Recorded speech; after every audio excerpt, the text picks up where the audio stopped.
Pakistan versus England के पहले test का तीसरा दिन खत्म हो चुका है और सिचुएशन कल से बिल्कुल ऑपोजिट है। कल अभी झलक नजर आई थी हल्की सी कि जिस तरह इंग्लैंड ने बैटिंग स्टार्ट की थी।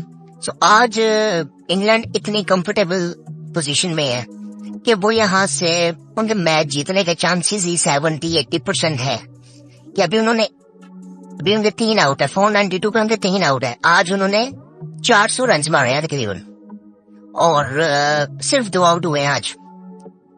स्कोर कार्ड पहले आपको बताता हूँ इंग्लैंड का। जैक क्रॉली 78 पे आउट हुए आज वो, और फिर आमिर जमाल ने एक अच्छा कैच पकड़ा और वो आउट हुए, और जो रूट अभी 176 पे नॉट आउट करे 63 के स्ट्राइक रेट के साथ। सो इस वक्त वो आज उन्होंने एक रिकॉर्ड भी बनाया है कि वो इंग्लैंड के सबसे ज्यादा रन्स करने वाले बैट्समैन बन गए हैं टेस्ट में। पहले लास्ट ईयर कुक थे और अब ये बन गए, और अब वो 4-5 ऊपर टॉप के हैं दुनिया में जिनकी टॉप रन्स हैं टेस्ट में। अब वो उस लिस्ट में, और इनके काफी ज्यादा चांसेस हैं कि ये उसमें भी वो टॉप पे जा सकते हैं, क्योंकि अभी इनकी उम्र 33 साल है और आई थिंक अभी 4-5 साल में भी ज्यादा लास्ट ईयर क्योंकि आई थिंक 40 साल तक शायद खेले थे, मे भी 38-40 साल तक वो खेले थे मेरे ख्याल से। सो आगे ये भी अगर 4-5 साल खेलते तो मेरे ख्याल से ये आराम से वो रिकॉर्ड तोड़ देंगे, और पाकिस्तान में अगर मैचेस हुए फिर तो बहुत ही आराम से तोड़ देंगे कि जिस तरह की विकेटें इनको मिलेंगी। और अभी ये पहले मैच की पहली इनिंग है, सो अभी इनके पास 5 इनिंग्स और है। मे बी इस मैच में दूसरी इनिंग इनको ना मिले, लेकिन आई थिंक ये इनकी 4-5 साल अभी है, और इंग्लैंड टेस्ट मैचेस भी वैसे बहुत ज्यादा खेलता है तो ये वो रिकॉर्ड तोड़ सकते हैं। सो उस लिस्ट में सचिन तेंदुलकर आते हैं, रिकी पॉन्टिंग आते हैं आई थिंक।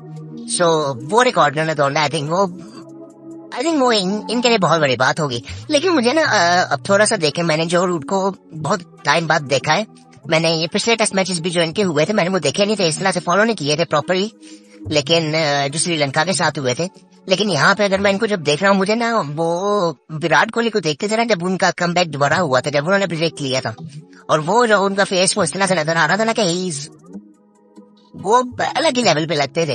और ये मुझे लगता है कि मैंने ये जो टॉप प्लेयर्स की बात होती है ना टेस्ट क्रिकेट में, जो रूट हो गए, विलियमसन हो गए, विराट कोहली हो गए, सो मैं जब इनको देखता हूँ ना ये मुझे बहुत कंफर्टेबल लगते हैं टेस्ट क्रिकेट खेलते हुए।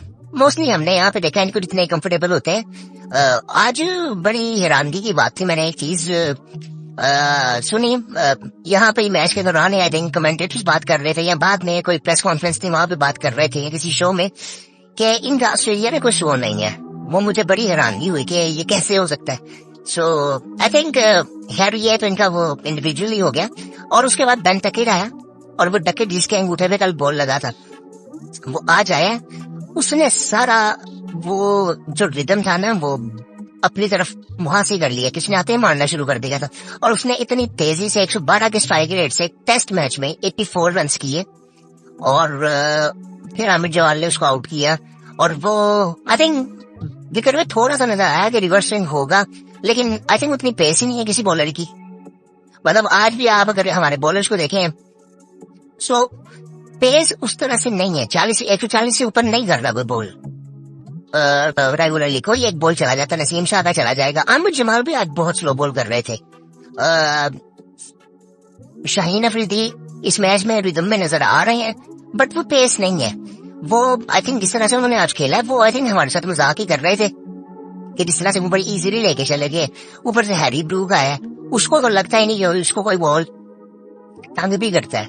141 पे वो खड़ा हुआ है 81 के स्ट्राइक रेट पे, और इस वक्त जो सूरत हाल है ना, कल हम बात कर रहे थे कि तीसरे दिन में काफी हद तक पता चल जाएगा कि मैच किस तरफ जा रहा है। और अब अगर विकेट इस तरह से चलता रहा, जो कि मुझे लगता है कि इस तरह से तो नहीं होगा, कल परसों थोड़े बहुत चेंजेस तो आएंगे, ऐसा जनरली होता नहीं है।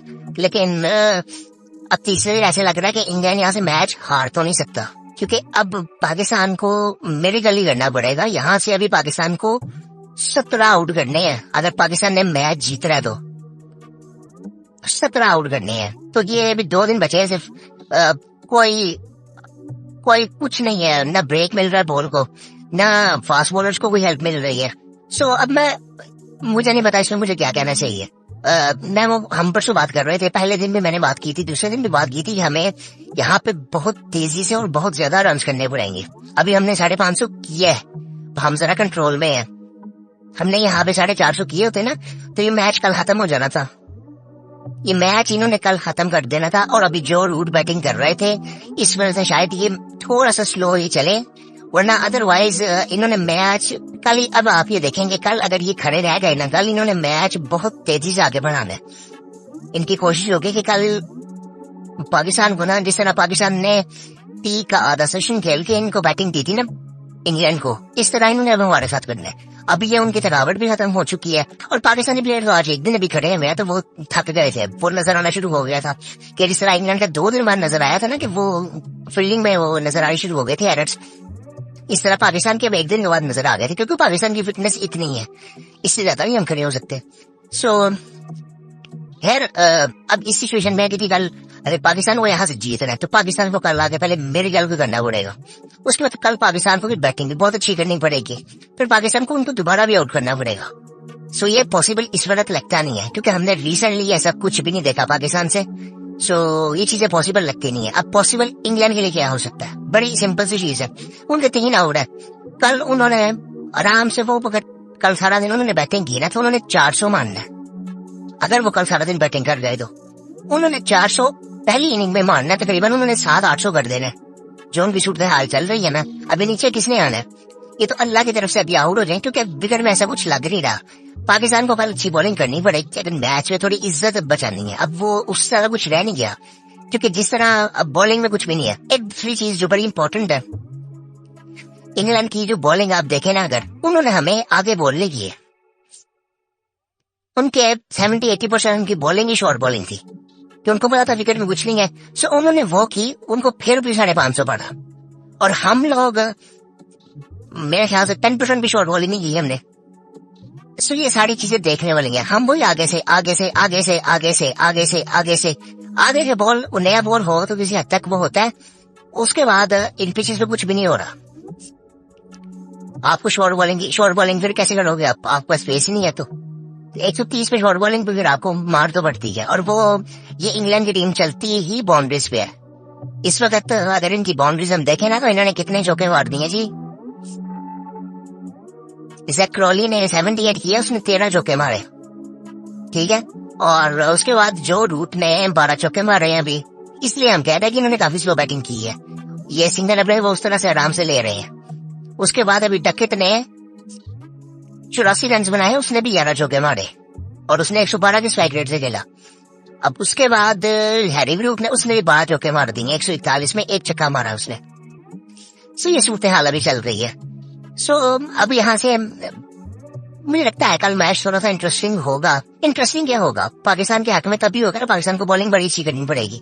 अगर ये यहाँ से खींचते भी है ना, अगर वो जिस तरह से उसने अभी डकेट ने प्रेस कॉन्फ्रेंस की ना, उसने आगे ऐसे ही कहा कल हम सारा दिन बैटिंग करेंगे और इनको टारगेट देंगे और 5वें दिन इनको आउट कर देंगे।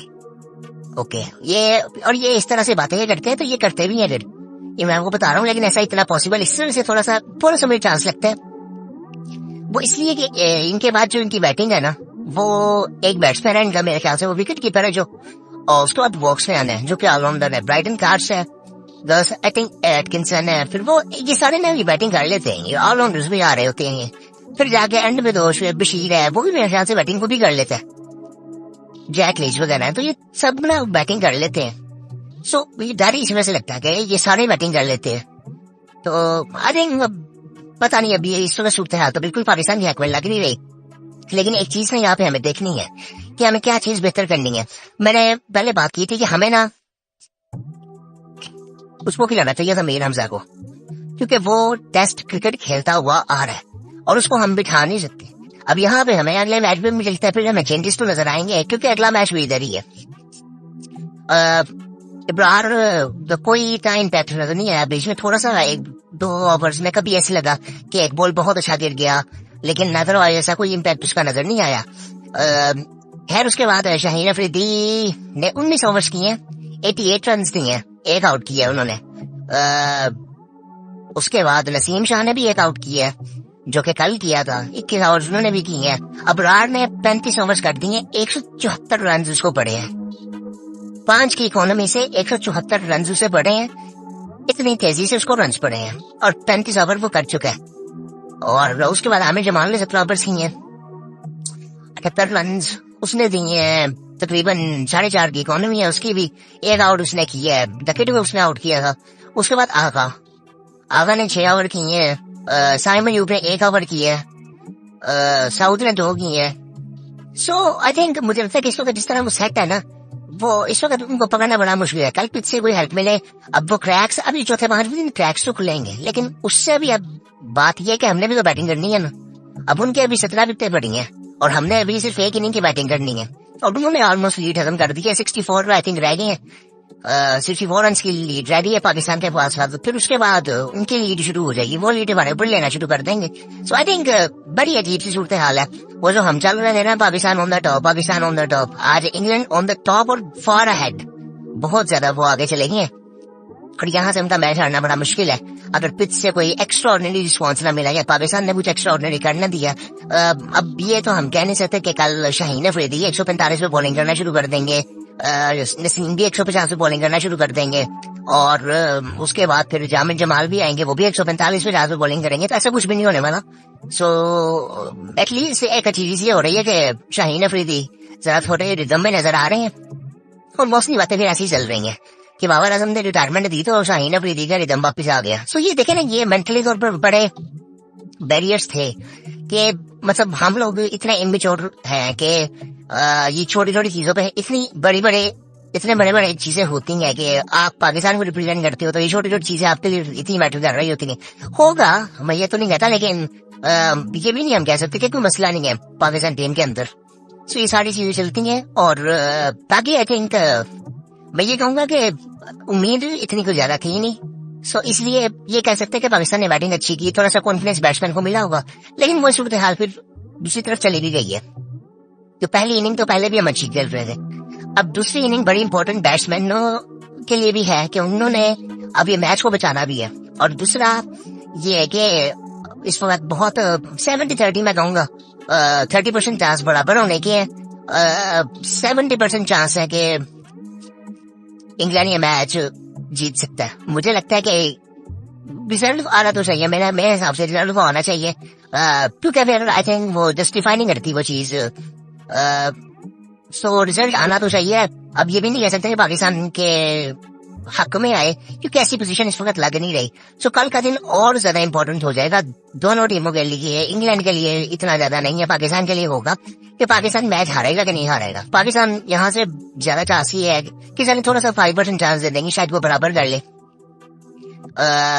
क्योंकि पाकिस्तान को भी बहुत अच्छी भी बैटिंग करनी पड़ेगी। क्योंकि अगर पाकिस्तान अगर बैटिंग करता तो चौथे 5वें दिन भी अगर उनको बैटिंग करनी पड़ेगी तो वो 5वें दिन बैटिंग इजी होती नहीं है और हम उस तरह वैसे प्रेशर में आ जाते हैं दूसरी इनिंग में। सो वो इतनी ज्यादा उम्मीद है भी नहीं। बाकी ये इंडिया और उसका भी मैच हुआ है, उसके बारे में बात करते हैं फिर।